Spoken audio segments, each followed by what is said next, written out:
Here we go. Here we go. All right. It is Friday, April 10th, and I'm inspired to go on and just share some what's moving. What I am holding is the syncing with Venus in her cycle with the sun as a heroine's journey.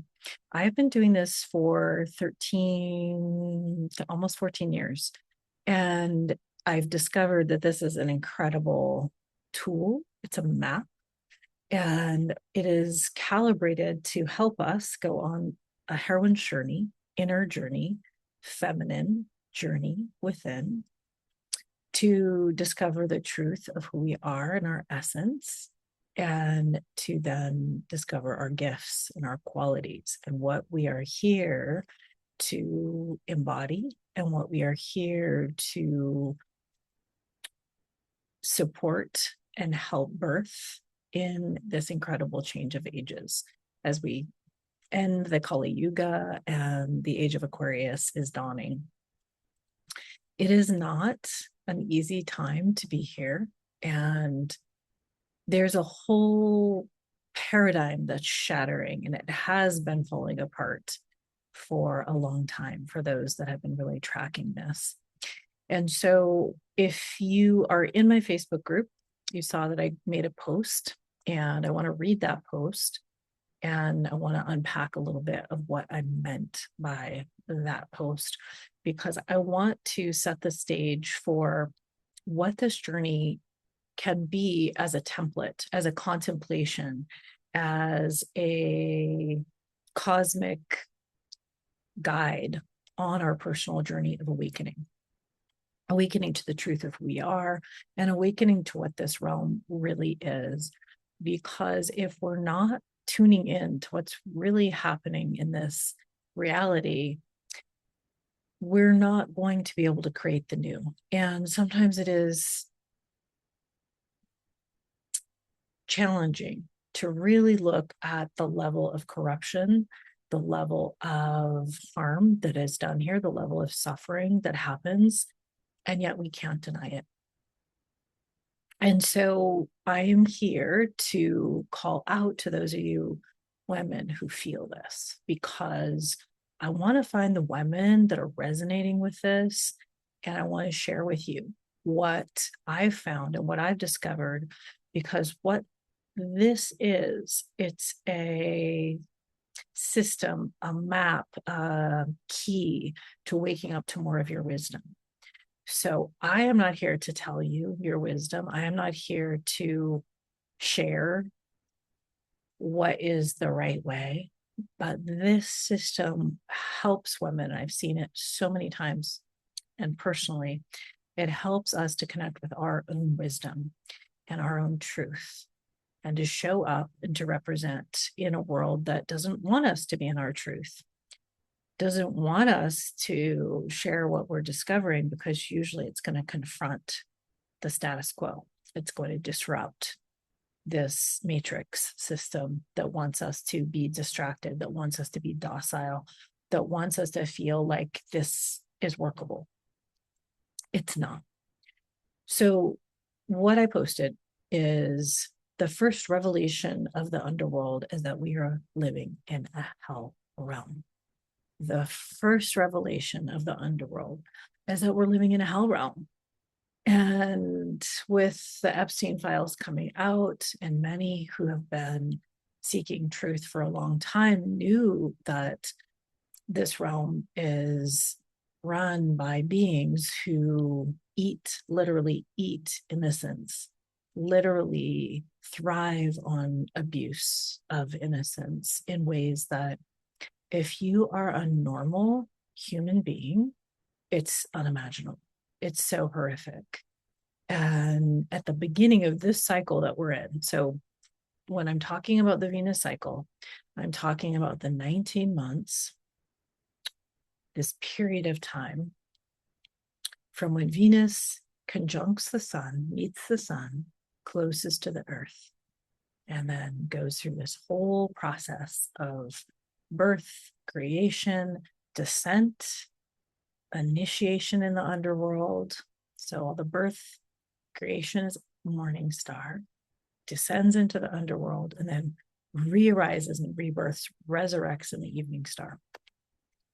I'm going to show you the map for that because it's really, really helpful to know where we are in the cycle. It's really, really helpful to know when you were born in the cycle, because this is the rhythm. This is the feminine rhythm that we were born into. Most women don't know where they were born in that process. But that process that repeats again and again is such a cosmic support in deconditioning our programming, our brainwashing, our conditioning and patterns of who we told we were. And then to really awaken to the truth of who we are. And then to do it again 19 months later. So it's this life initiation rebirth process that repeats again and again and again. And so the first time that I had that revelation that we were in the underworld, it really hit me. We are living in a hell realm.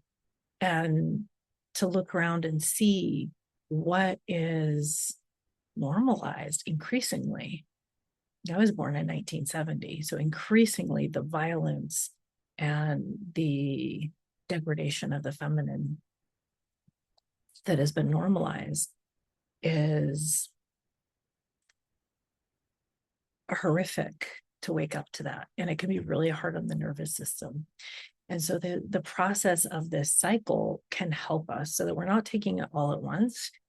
And I think for those that knew nothing and then started to dive into the Epstein files and to look at all of that detail and look at all of that horrible, horrible abuse, that they were traumatized because there was not enough time to stabilize the nervous system. So this cycle helps because it's like going layer by layer by layer. And so we need to calibrate. We need to be able to hold ourselves as beings of love as we descend into the darkness and understand what this realm is. So this cycle that we're in started March 22nd, 2025. And at the beginning of the cycle, it really lit up for me that there was this young woman who was coming out who was a survivor of Diddy, and she was trafficked and went through incredible abuse, unimaginable abuse, ritual abuse. Her name's Allie Carter. And I realized in that moment that until we can see and recognize that this is happening, we cannot build a new paradigm, anything. There has to be that recognition. That doesn't mean that we get lost in it. It doesn't mean that we dwell there. Yet, if we don't have that recognition, we're not really in touch with the current system and how it's infecting us, because it is in us, not at that level, of course, but this kind of abusive, dominating energy, it's inside of us. And that's why we have to take an inner journey. So we can't just be going externally. I mean, all of these things help to go to therapy, to have different modes of healing. Of course, that's important. But we need to find where that energy lives within us. And so another way to say this that might be easier for some women to connect with is that that is the energy of the patriarchy, the disdain of the feminine that has really been in a pursuit of total domination for at least 2,000 years. And so I want to talk a little bit more about that. But that patriarchy lives within us. And so we need to, if we want to create something new, we need to see that. We need to see it externally, and then we need to see it internally. So just recently, I was was reading something, and I don't remember who said this, but they said, if you ever have in your head this negative voice arguing with this other negative voice, which I think we all can relate to, you should have done that, and you should have done this, and no, it's this, and that back and forth. Well, who's listening to that argument? Who's witnessing the argument? There's some other part of us that's not that. And these voices have been very, very strong in my own head. I have the planet Pluto in a square, in a tense aspect with Mercury, my mind.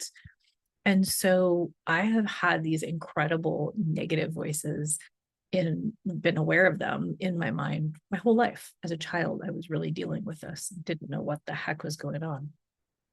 But I do remember that, just this, it's like a tape. It's like this negative voice, right? We all have those negative voices. Some of us have it more than others. And I remember when I went to massage school and I first started doing massage, there was some part of me that was intuitively and instinctually, I knew what to do in those sessions. I knew how to flow and how to give the kind of touch and pressure and to really nurture that person. But there was this voice that just would not shut up. That was like, you're doing it wrong.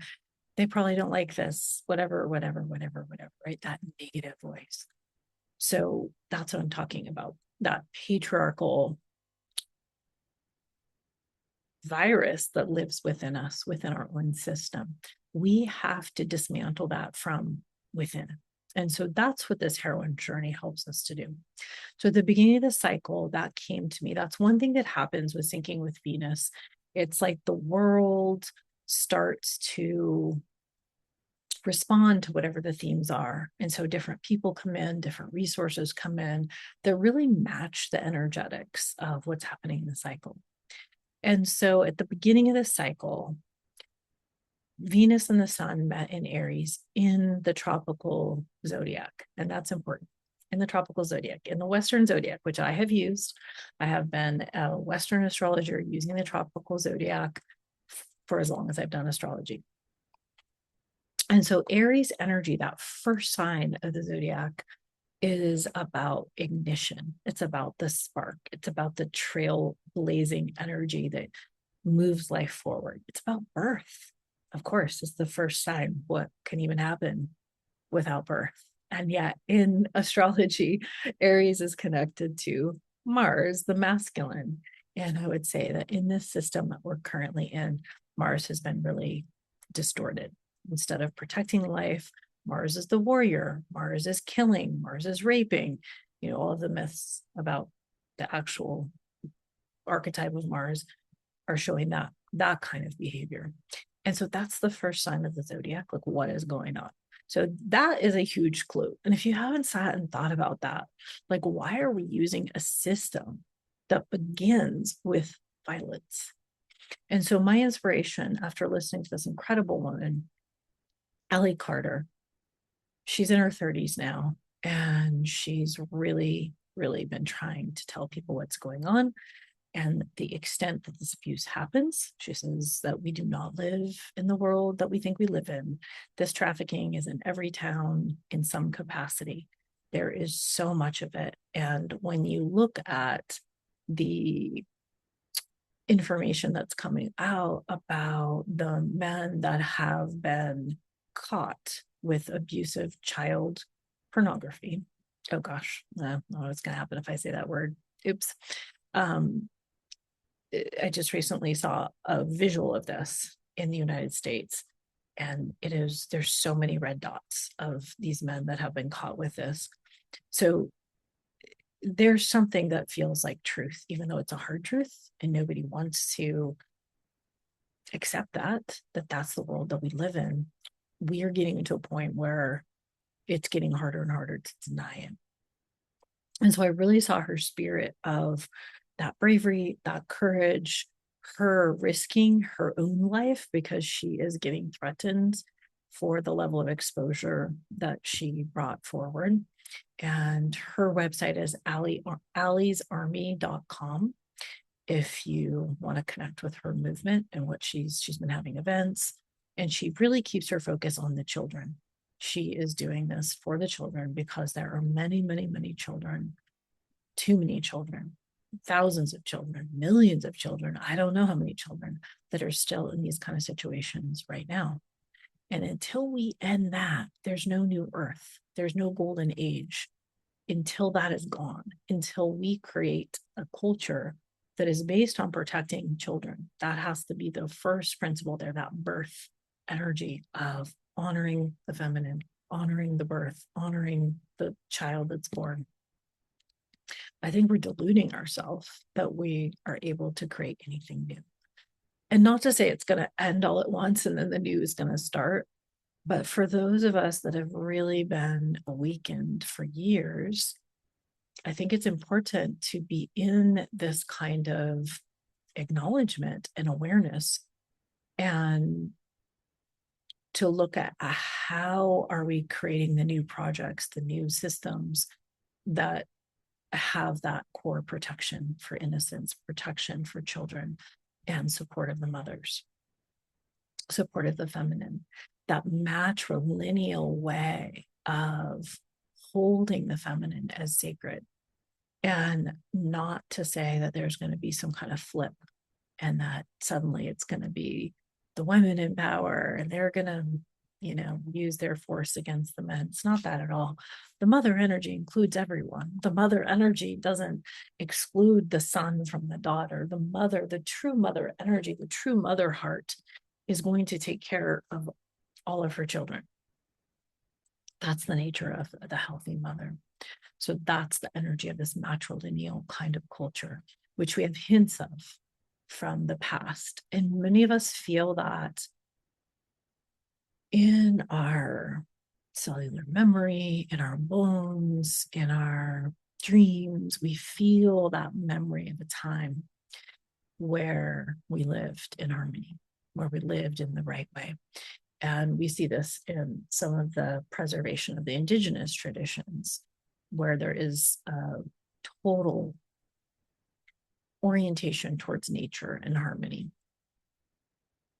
And so we all have that. We've all, at some point, every human has come from indigenous context.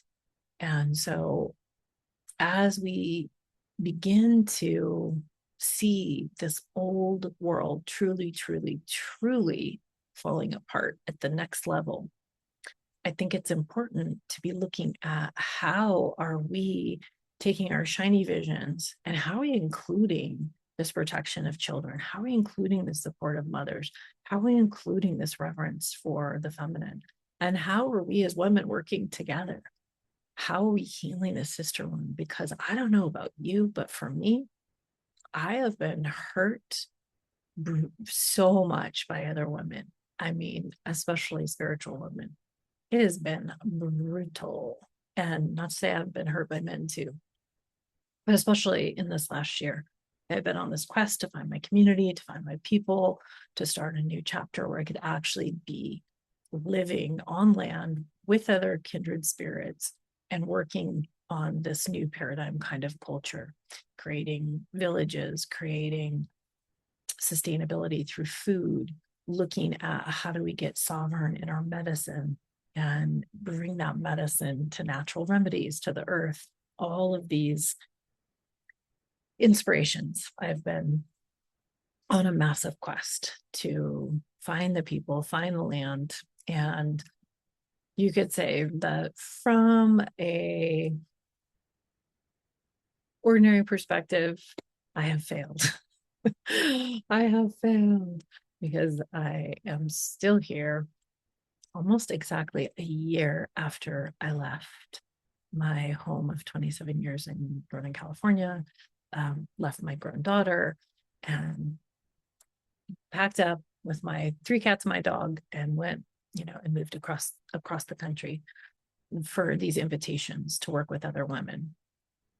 And each one ended in the spirit of division was present, and it definitely destroyed whatever was trying to be created. The spirit of division is so strong right now. And so how do we as women see that, and how do we work in a collaborative way? How do we outsmart that? Because it is strong. I mean, unbelievable what I have seen. So this cycle is very much a cycle that's about new beginnings, because the nature of this cycle is that it started near the spring equinox of last year. And so there's a certain alignment with that spring energy of moving forward, which in the Western zodiac is correlated with Aries. And so what happens in this cycle, there's a lot of fresh start energy that's going to keep rippling, because these themes, so in the tropical, we're in a Venus and Aries cycle, that's going to repeat in 8 years, and then 8 years, and then 8 years. So there's really this weaving that happens with these different Venus stars that open every 19 months, and they begin a new heroine's journey. And so the reason I keep mentioning the tropical zodiac is that part of this journey, part of this underworld journey, is a real recognition that in order to crack the code on the matrix, and astrology is part of the matrix. I hate to break it to you. I hated to break it to me, because I love astrology. I love self-growth. I love learning about myself. It gave me so many reflections, as it would. There are codes. So I think the important piece there is to understand its role. Not to say that it can't bring insight. It does, of course, because it's our codes. But are we finding those codes in order to then just create a new identity? I'm a this, I'm a that, and to stay in that? Like, who assigned that identity? Why can I tell women so much about themselves when they come to me? How do I know? By looking at their chart. So there's some element there of predetermination that you just simply can't deny when you have been looking at charts and looking at astrology for so long. And so do we want to stay in that box? Because it is a box, and I don't care if you don't believe astrology at all, you're still affected by that box, clearly.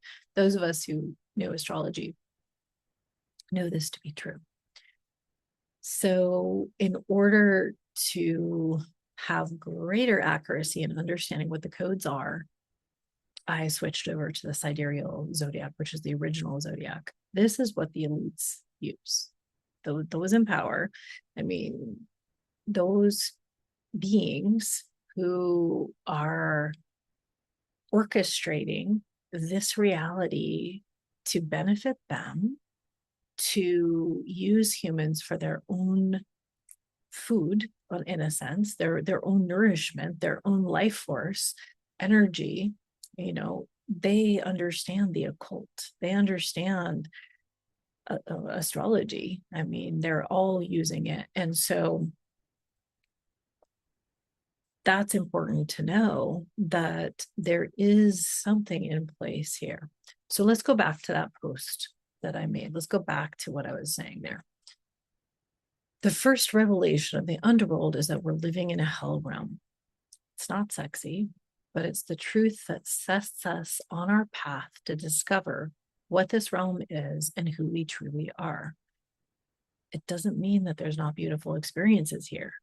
Art is the revolution. Art is our superpower. And maps like astrology can show us our codes, the cards that we hold in this incarnation. Know thyself. This insight can fortify the bars in the prison or open the doors to liberation.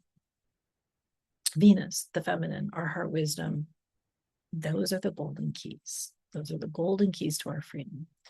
So this is really important. It's like to know that these are our codes, but not to then become enamored with them. Be like, oh my goodness, I'm a this, I'm a that. It's so wonderful.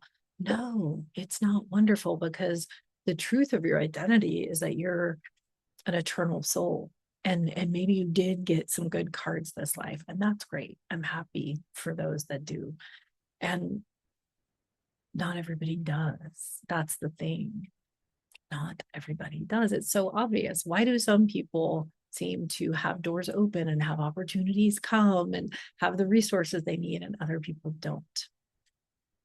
So the first revelation of the underworld is that we're living in a hell. It's not fair. It's not equal. You can be an incredibly pure, creative, brilliant soul and have hardship after obstacle, after abuse, after abuse, after abuse. And so what's up with that? The spiritual teachings would say, well, you have karma. You did something in another life and that's coming back to you. And therefore you're having all these obstacles. It's wonderful. It's a wonderful opportunity for you to purify. Okay, I'm not saying this lightly. I was a devoted Tibetan Buddhist for 20 years. So I have received these teachings from the masters of this time who are trained with the real deal, the last Tibetan masters, and they were caring for the lineage.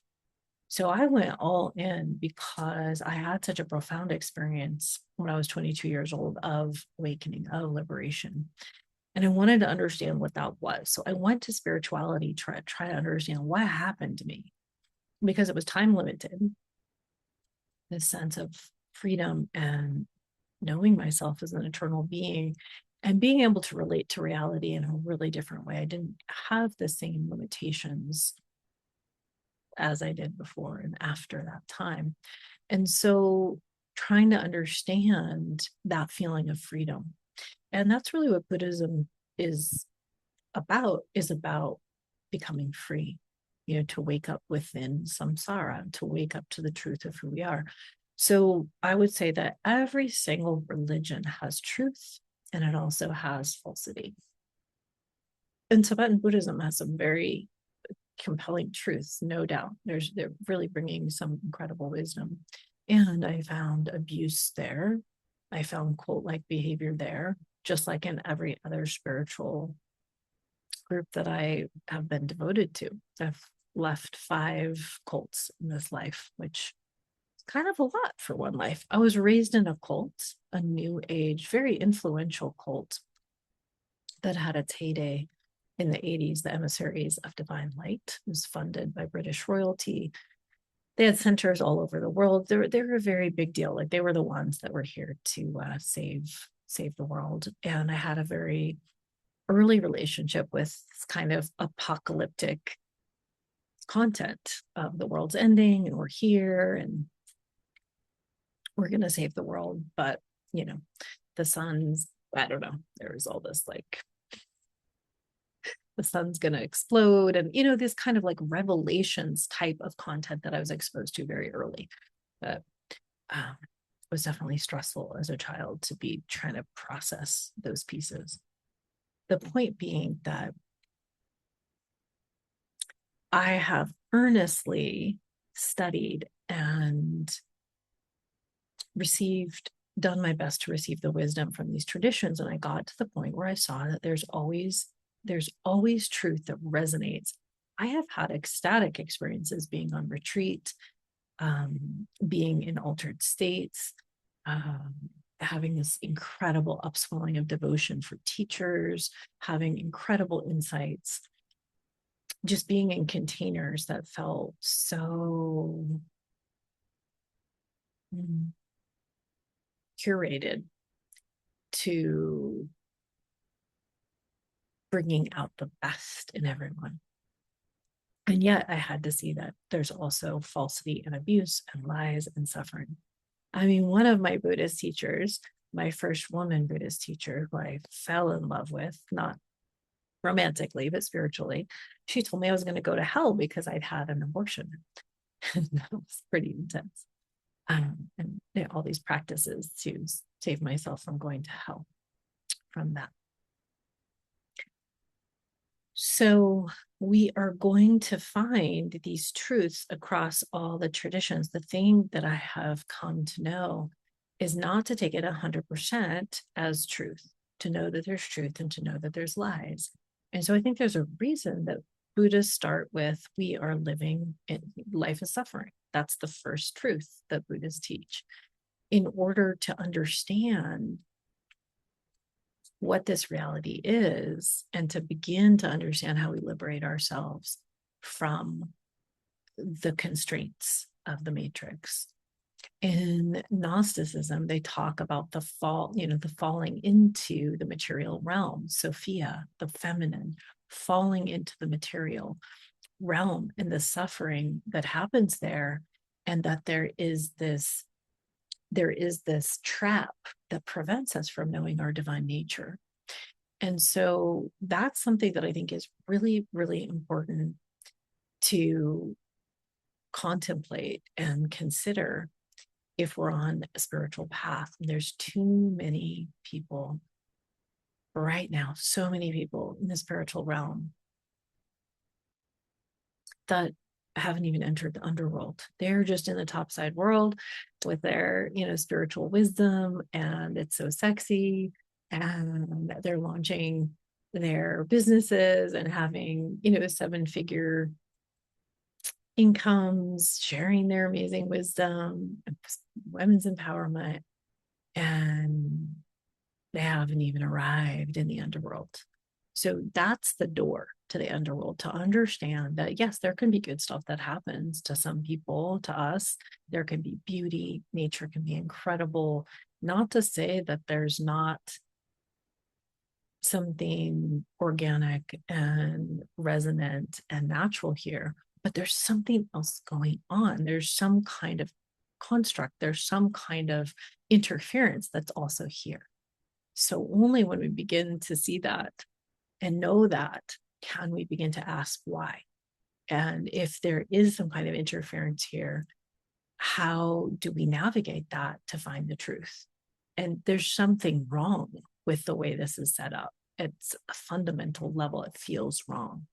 And if you're a sensitive being, you've known that since you're a child. If you happen to have a life where you have had one thing after another thing happen to you, and you're like, I am a good person. Why did I get abused? Why do I keep being abused? Why does this stuff keep happening to me?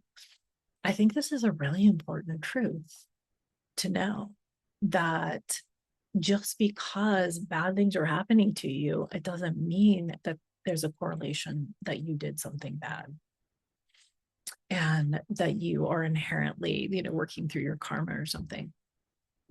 There's something wrong here because we live in an inverted reality.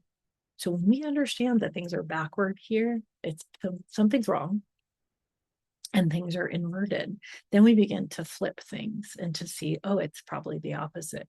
So if the new age is saying that I create my own reality and that I can create whatever I want through my thoughts, through my manifestation, through my meditations, and then if I'm not doing that, well, then I'm probably, not doing it right, or, I'm not a high enough frequency. We can say, okay, that's probably bullshit. If that's the popular teaching, and this is the teaching that I grew up with. There was Course of Miracles study groups happening in the spiritual community. I have been exposed to the texture of this way, this new age way, for a long time. And I have to say, I'm so freaking bored of it. And I've just been kind of waiting. It's become so mainstream. I'm like, when are we going to be done with this? But it doesn't seem to be getting done. It seems to be getting worse and worse and worse. And more people seem to be falling from it because it sounds so great. A lot of it just feels so great. And yeah, let's all just raise our frequency and create the world that we want to have. And if you're not doing that, well, there's something wrong with you. That's the mentality. And it's really part of the abuse system. That's part of the abuse system, is holding that perspective that people that have harmful things happen have somehow chosen it. The souls have chosen to come here and have these lessons on earth. I mean, this is the core of the New Age teachings, right? So if you have found in your journey that has been harmful, and you are, no, You're like, that's not true. Then probably what I'm sharing with Venus wisdom is going to resonate for you more, because I'm really at this point where I want to call forward the women that want to lean in and want to relate to what I'm sharing. Because, as I said, I don't know what your wisdom is, but I do know that this map can help amplify your wisdom. And what I'd like to see over time, and I've been teaching on this for a long time, and some part of me had hoped that by now we would have a core group of women that knew how to sync with Venus and were really consciously staying connected in a network around the world, because I have connected with women around the world. And I finally uncovered one of the reasons why I think there hasn't been that cohesion, or that like something really substantial. You have to stay tuning into something in order to allow it to develop. And not only is there so many distractions out there right now, it's like, oh, I'm tasting this, and then I'm going to go do that, and then I'm going to go do that. I mean, it's not easy. But that's part of what I do. I'm holding this space for women who are on the heroine's journey to understand how the cosmic energy can support you as you walk through hell, as you discover that you're a being of infinite love, and that you're walking through hell, and that this construct, this matrix, it is falling apart. That is what is the dawning of the age of Aquarius. And it's not going to happen in a minute. We've got to walk this journey together of bringing forth those beautiful dreams of what we know the world can be, and not just thinking it, not just wishing it, not just meditating on it, but actually activating our feminine alchemy, which is this embodied ability to create worlds. We can birth children. And for me, motherhood was one of the most incredible experiences of waking up to unconditional love. But we can also create worlds, regardless of whether we have children. Women have this capacity. And the Venus cycle is showing us how to do this. And the Venus cycle is taking us into the underworld. This is an important piece of it in order to do that. So if we have been taught that the topside world is so good, and in the topside world, you can achieve anything you want to achieve if you have the right mindset, and you have total control over your destiny. You can transform anything to be what you want. And what else? I don't know. I think you get the drift. And that the underworld is a place that is bad and gnarly because there's suffering and pain, and you have to let go of your jewels and your identity and your comforts to get there. Well, it probably means the underworld is really, really important in our awakening process, because the underworld, there has been a concerted effort to associate the underworld with hell, and to have this negative connotation with the underworld. And so we need to look at that too and wonder why, because I think that all of the secrets of liberation start when we enter the underworld in a consciousness way. I mean, sometimes we're sucked into those places where we're stripped of everything because someone dies, or we get sick, or life just brings us into these experiences that strip us, and we're raw, and that makes us more real. We're the most real that we're going to be at the moment of our death, right? I mean, that's when these people that you hear so many stories, people had their priorities all on the material world, making money, having success. But when they die, what's important? Love, connections. And I just had this experience personally. My father died in October, and he was not a good father. He left us when I was 3 months old. I mean, he was really absent and also very intentionally diminishing my mother and trying to make her life harder, which was, he was like, there's a brutalness to the way that he did that.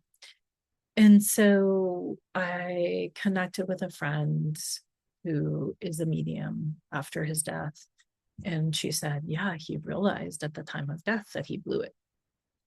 And he was worried what was going to happen to him. Because even in his death, his being was still worried about him and what was going to happen to him. He was really more of a narcissistic kind of consciousness. But he did realize that at death, like, wow, I missed the boat. I missed it. And so that is another reason why I think in Tibetan Buddhism, there's so much focus on death and preparing for death. It's really, really important that we are preparing for that moment when we're going to die, because that's going to be a doorway that we walk through, where that's going to inform what happens next in a huge way, and what's going to happen to our soul and what's going to happen to our spirit. And so that preparation, understanding of how we meet that moment, I think, is part of these teachings of the underworld and the life and the death and the resurrection, right? And so one of the things that has come into my field in this last underworld, which was so incredible and also brutal, there's that word again, is that there is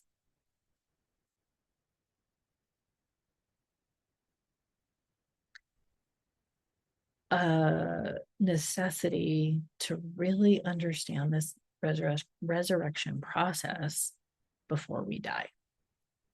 And that's something that Mary Magdalene said, that we need to resurrect while we're still alive, which, I kind of feel like the whole Mary Magdalene thing has become a whole other religion. I don't know that much about all of that, and the rose lineage and all these kind of new spiritual philosophies that are coming out of it. I'm personally in a place where I do respect these different wisdom keepers, and obviously she was one, but I'm really not into worshiping anyone.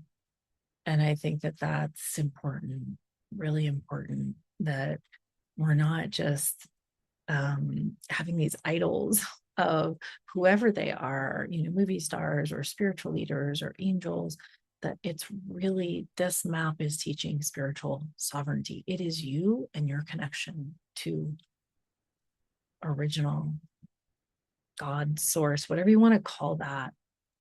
I know the word God can be triggering. I have been calling that the original angel that came to me yesterday, which is really fun. If you're a fan of the OA, shout out. But that's Sophia. That's that original feminine wisdom, that cosmic womb. And I found the coolest translation of the Lord's Prayer in Aramaic. And I wanted to share that because I'm just like, wow, here it is. So this is from a guy named Nabu on Substack, and he has ADHD Mastery is his Substack name. So that's where this is coming from. By the way, I am starting a membership on Substack. I'm super excited to share more of these deep thoughts from Syncing with Venus, and invite community and rebuild community, which I tried to do in 2023. And yeah, it didn't work out so well. I've learned a lot of lessons from that process of trying to bring women together to gather and to stay focused enough on this Syncing with Venus that we can really discover together what this map is. I've discovered a lot on my own, but I know that there's certain illuminations that will not happen until we're in a togetherness. I'm very excited about this. I'm very excited to invite you in. I got my first paid subscriber today, $13 a month. I'm absolutely thrilled. And we will be doing monthly gatherings. I'll be doing free classes over there. So I'll put the link in here, but check this out. Okay, so this is a translation from Aramaic, and I'm not going to try to say the Aramaic because I don't know how, but this is how it goes. O cosmic birther, the womb of existence from which all things continuously emerge. May the sacred vibration through which you organize reality be recognized and honored in everything we do. May the sacred queendom, the divine feminine creative principle, fully express itself in earthly reality as it does in the dimension of light. May your loving desire for the full expression of divine consciousness be realized in earthly reality as fully as it is in the dimension of light. Provide us today with the nourishment, physical, emotional, and spiritual, that we genuinely need for our full flourishing. Release us from the energetic knots we have accumulated as we release others from the grip of our resentment toward them. Do not let us become lost in the illusion of separation from you, but free us from the immature consciousness that arises from that forgetting. For the divine feminine creative principle, the power of life and the radiance of all existence belong to you through all cycles of time. So be it, grounded in me, expressed through me, made real in the world through my conscious participation. How's that? Pretty beautiful, huh? So that is what we're talking about here. It's like this this descent from the light, the visible light spectrum, into the dark, into the depths, into matter. And how do we, what happens in that experience is a lot of beings want to go up. They want to ascend, which, let me tell you, I grew up in this new age spiritual community that was all about ascension. That was the talk all the time, this ascension frequency. But really, what the massive revelation is that we're meant to go down and in. That is the liberation, not up and out.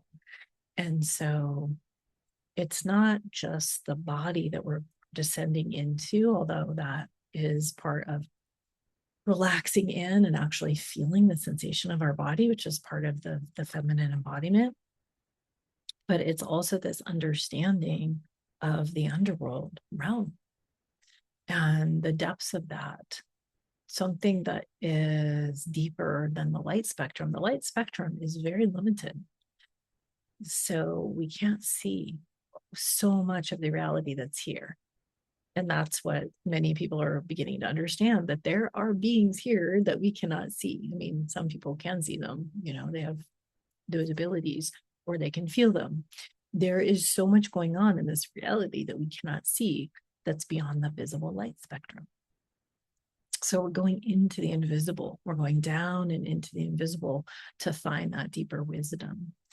And so this feels really important, to look that hell realm in the eye and say, yeah, this place is hell. And we are going to create something different. And we have the power to do that. We're remembering the power to do that as the construct falls. And I think that's why things are getting so intense.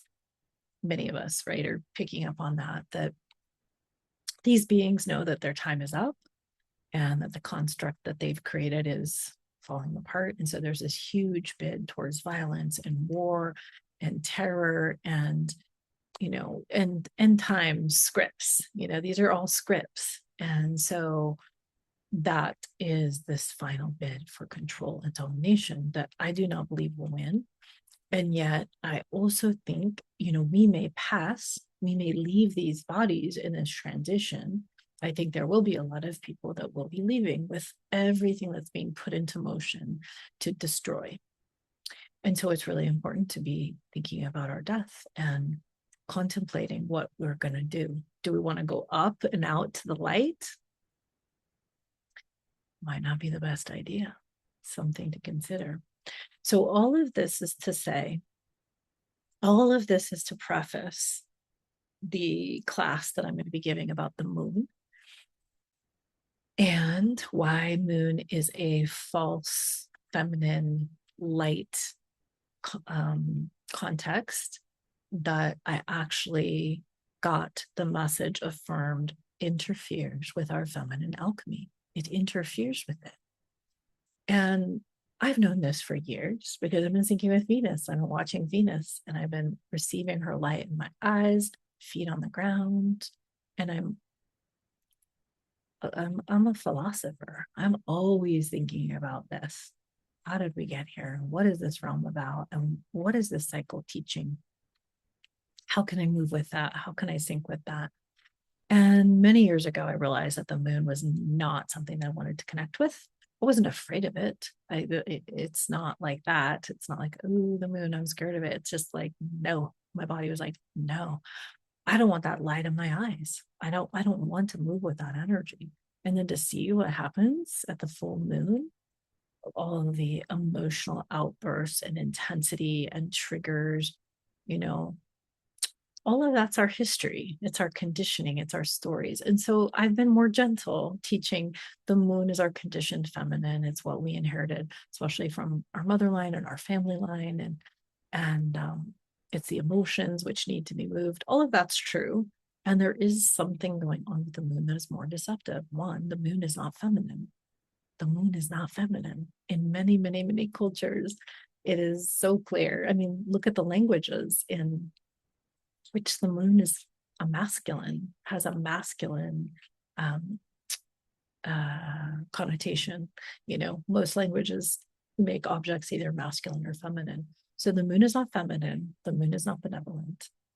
And I think that this affirmation that it interferes with awakening our feminine creative power is inspiring me to come out and share what I know from my lived experience and to unpack that a bit more. For women that are curious, for women that are open, I do not want to convince anyone. I have no interest in that. If you think that's BS, that's totally fine. But for the women that resonate and are feeling it already, like, something's not right here with this new age way and the moon rituals and the new moon, full moon. Like, show me one astrologer that's not giving the new moon and the full moon report and hinging everything on the moon, when the moon is not feminine and the moon is not benevolent and the moon is a part of the matrix system that's controlling in its own way. That's what its role is. It's part of the timekeeping system here. And so I don't think that is 100% natural. I don't think that's 100% organic. I'm not saying it doesn't have influence. I'm not saying it's not beautiful aesthetically. Of course, I can see there's a beauty there, but that doesn't mean that it's here to support us. And so, you know, there's a pretty popular spiritual influencer. I think she goes by Sister Shanti. And I've been talking about the moon and Venus and getting ready to come out about it and be like, I really need to share because of the content that I came across. This woman in the underworld, I came across all these amazing creators in the underworld, and she just blew me away with all of her research through the ancient texts, affirming the role of the moon, affirming the construct, affirming what astrology is, and really decoding that through the lens of alchemy to understand what's being said in these ancient texts. And so I was like, I got to come out about this because I normally wouldn't. I would just if a woman comes to me and has a session and she loves the moon, I'm not going to tell her, I'm not going to go against her wisdom. I'm just going to share her Venus with her. But I've gotten to the point where it's clear to me that we need to choose. The women that aren't having a really powerful experience thinking with Venus, it may be because you're oriented to the moon. And so you're not really even in this, you're not in the container. of the Venus cycle. If you're celebrating the fire horse year, lunar new year, well, you've just oriented to the moon for the whole year. You just left the Venus container, whereas we're a little more than halfway through the Venus cycle. A little more than halfway. No, that's not true. We are 13 out of 19 months. So yeah. The new cycle starts in October, end of October. And so there's an integrity there. There's working with the container. And one of the teachers that I had that was very powerful in some ways and very harmful in other ways really talked about what's first. What is first? Only one thing can be first. And when you understand what's first in your experience and you actually choose that, well, you're syncing with that. And so I think that this is a piece, is that women are all over the place and they're doing all kinds of new age stuff and all kinds of rituals. And they're like, oh yeah, Venus, she's cool too. It's not like that. It's a very intentional way of entering that container to facilitate your own initiation, and that it keeps deepening. It keeps deepening. Anyway, okay, Sister Shanti, who I really appreciated because she's a freedom person and she's authentic, but she came out on Instagram hardcore saying that if you thought the moon was false and wasn't positive, well, then you had mother issues. Like, it was a super intense post. And I just, shared my truth about that because I have so much knowing in my body and was just preparing, like coming out of this the most intense underworld experience. And I'm not talking about just the 3 months, I'm talking about this whole last year, and really like that clarity. And I want to share this. And I was just like, wow.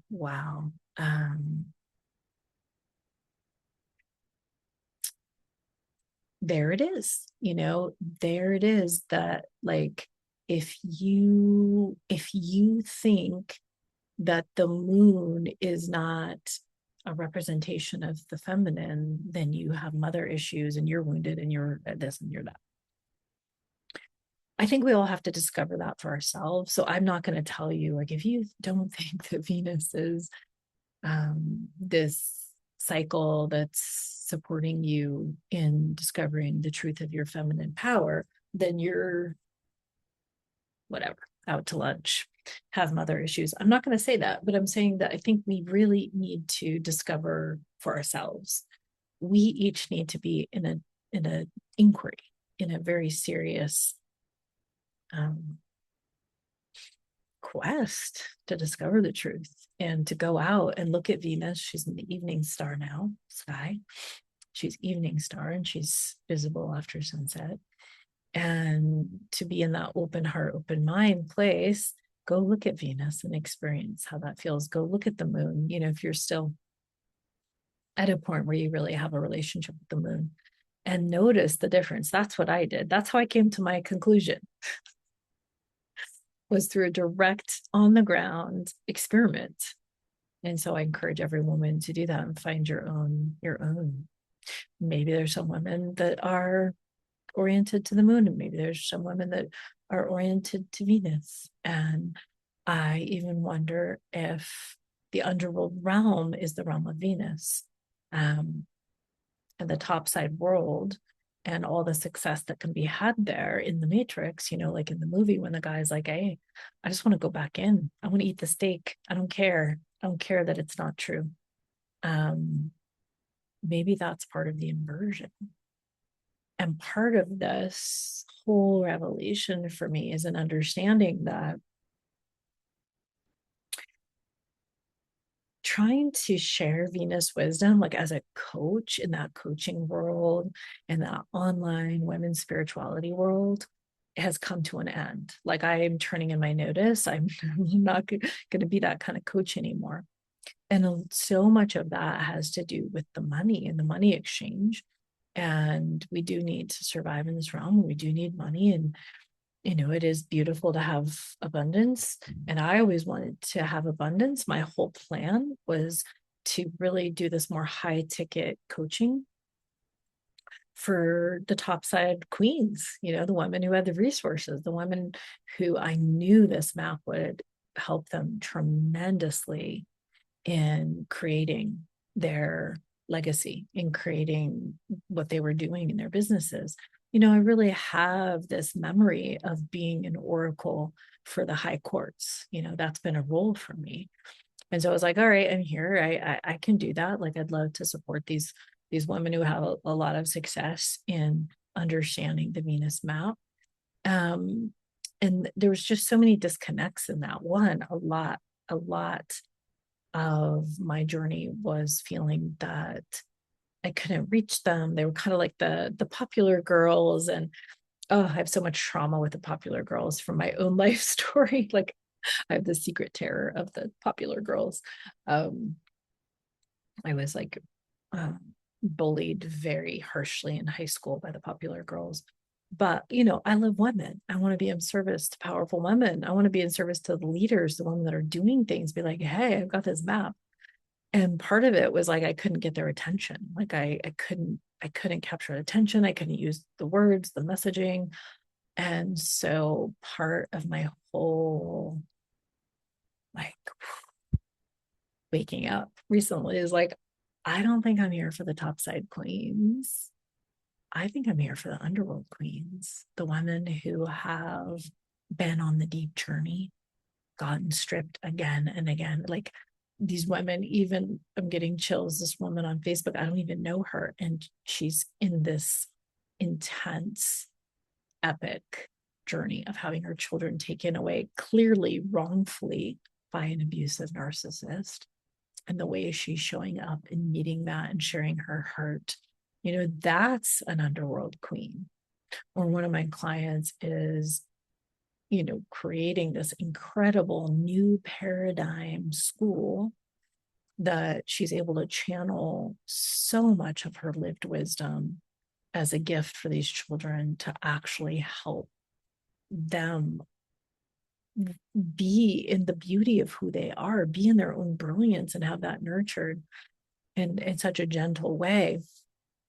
And she's had a life where she really went through it. She really had the trials and tribulations. And so I think that there's something about that I'm really paying attention to. Like, who is this for? It's not about the money. It's not about the women that can pay me, what coaches traditionally charge, which I have charged, which I have received, which has been a huge blessing in my life. And I think there's something here that is not about the money, not about the moon-y, that there's something about the Venus exchange that is about exchanging value. Venus is about values. And we know that money is a total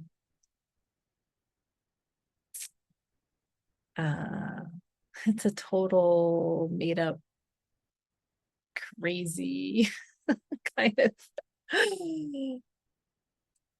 part of the slave system.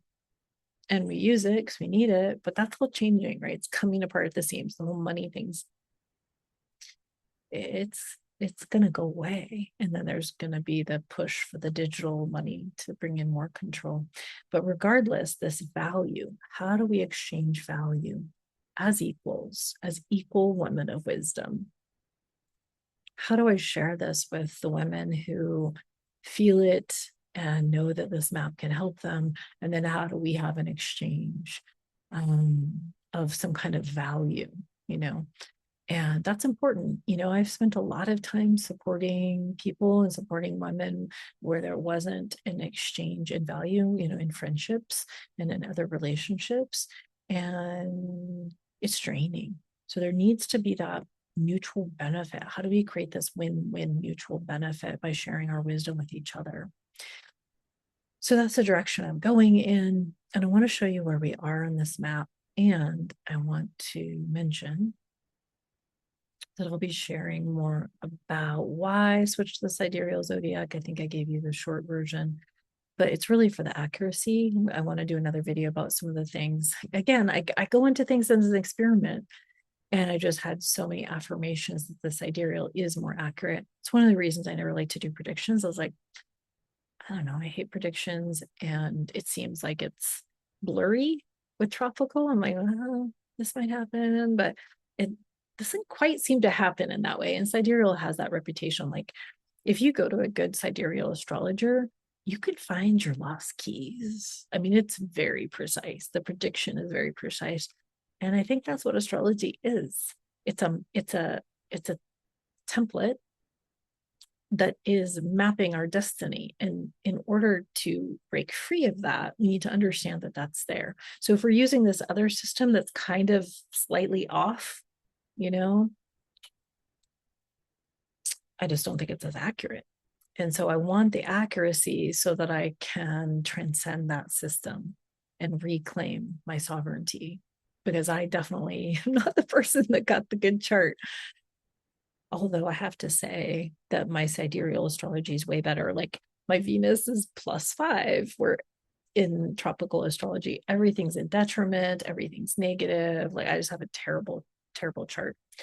And regardless, in either system, I obviously, didn't have a life where things were easy. But I was bright-eyed and bushy-tailed for decades. Just like, oh, it's right around the corner. It's surely coming.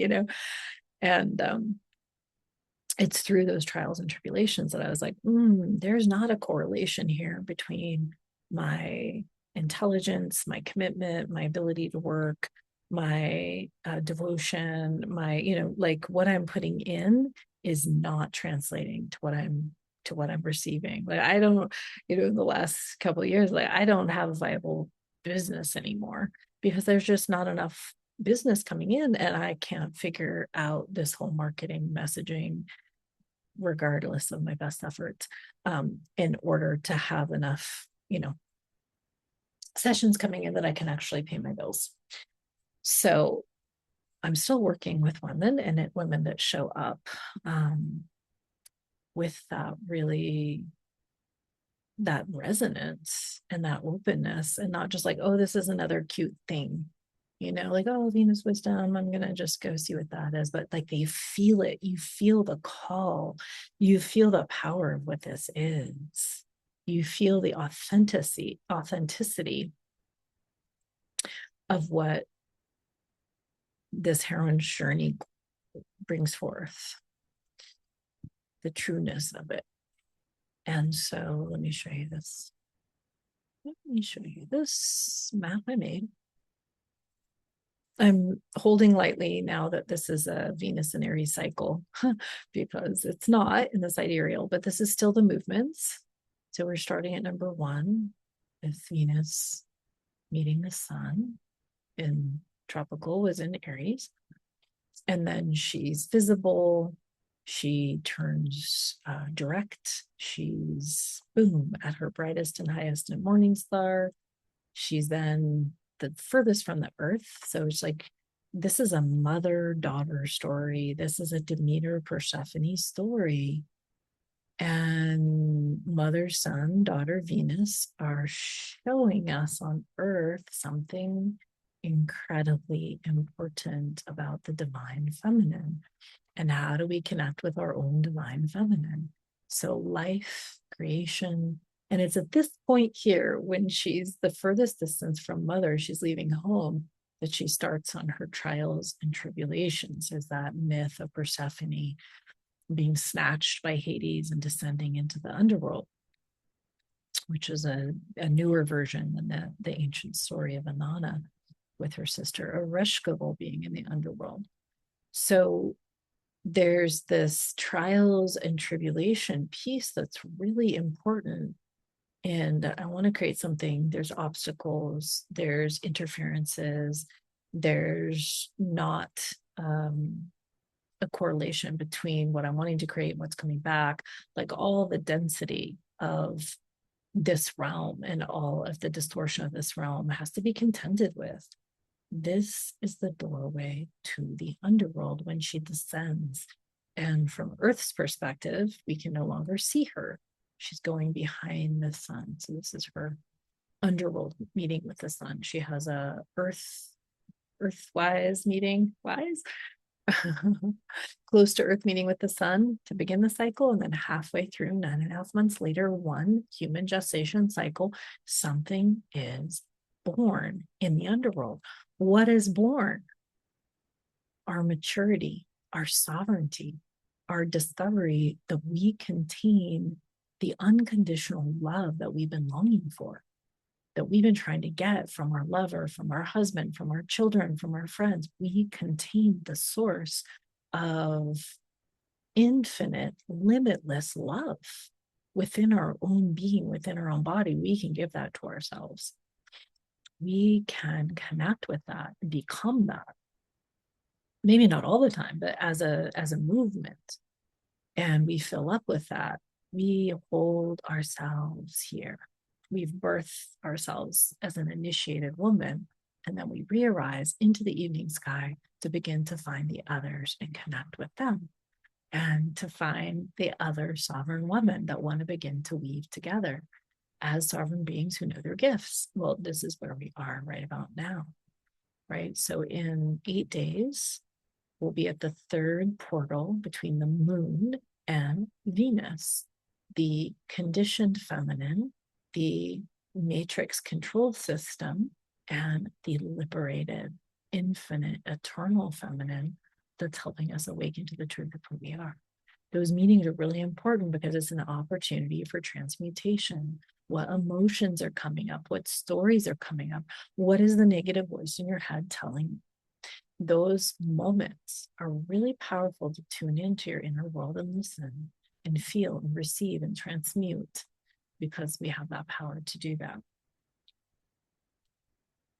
So this is a map that I'm probably not going to change for this cycle, but for the next cycle, I am going to create this from the sidereal perspective. There's a 24-degree difference, so a lot of the signs change. But here's the important thing to know.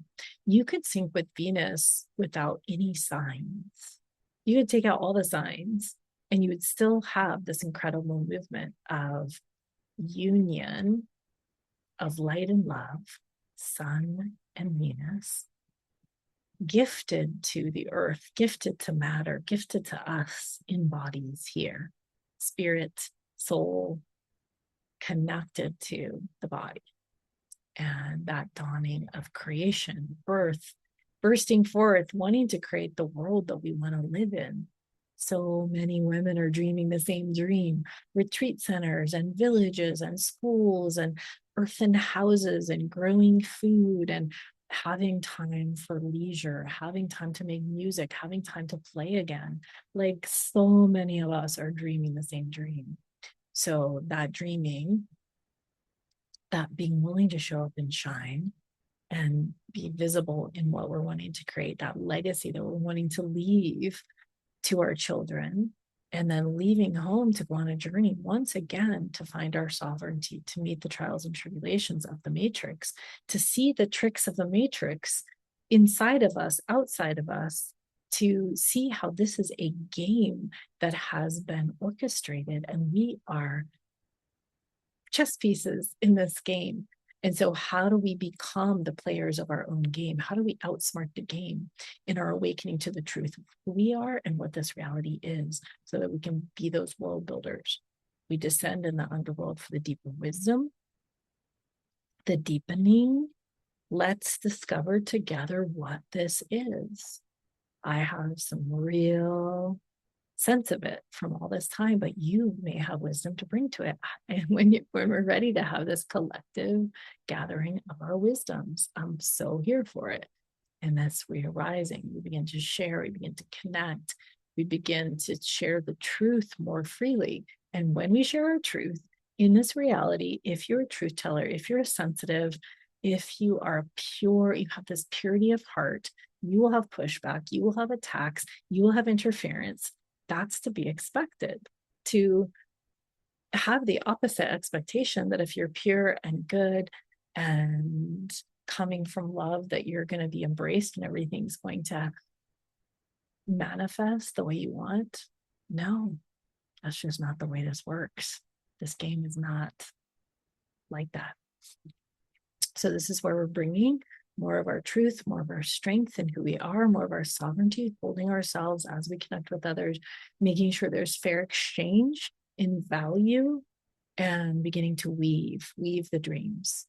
And then she comes home, and that will happen around August 15th, but she'll be at that greatest distance again on the return and starting to come home. The heroine initiated, the initiated woman, she'll be in her brightest, dripping jewel in the evening sky. And right around the equinox, that's going to be gorgeous. And then very quickly, she's going to go retrograde on October 3rd, and she's going to reflect, unwind, and dissolve back into the cosmos to begin a new cycle. On October 23rd, we'll begin a new cycle. So that's the map. You're totally welcome to message me if you want to get a PDF of that, follow along. And I will put the Substack info in there. I'd love to see you over there. I'm really excited to start to gather again. I used to do a lot of gatherings. I've done a lot of gatherings with women.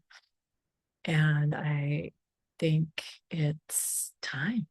It's time to do that. For those that feel it, for those that are willing to go beyond what we've been taught, what we've been told, and be in the wild experiment of waking up in the game together, becoming what we are, which is world builders, and discovering what that means together. I'm certainly don't feel like I have all the answers, but I feel like I'm in a direction here, and I want to share. I want to share that with those of you that are open, with those of you that are resonating. So I've been going on for some time. I don't know if there's anyone here who has been tuning in. I hope so. I go live on YouTube just in case. I might connect with some new beings who resonate, some new heroines. Feel free to like, of course, and subscribe if you want to support this message to get out to more. I have had times in this career where I've had a lot more people tuning in, and it's not about the numbers for me. It's really about the quality of the women that are feeling this resonance, feeling it in your body, and you're like, yes, what is this? I want to play. I want to play, and let's do it.